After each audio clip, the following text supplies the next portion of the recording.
Hello friends, welcome back to the money video guys and my YouTube channel guys. Today friend we are going to talk about guys Oppo phone get display and brightness setting guys. Today guys I will show you guys how to on auto brightness in our Oppo phone. Friends, you want to on auto brightness in your Oppo phone, so how can you on?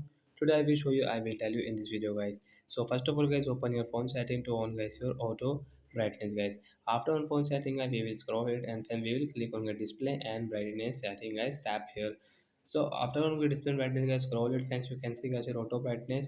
So after on guys, you can see guys my brightness will decrease automatic because guys I am in the room, but guys when I will go outside, when I will come inside guys, so my brightness will increase and decrease according to my environment setting.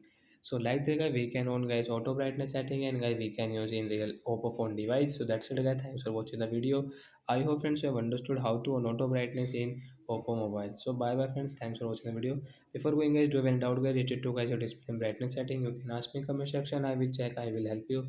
Bye bye friends, thanks for watching the video guys.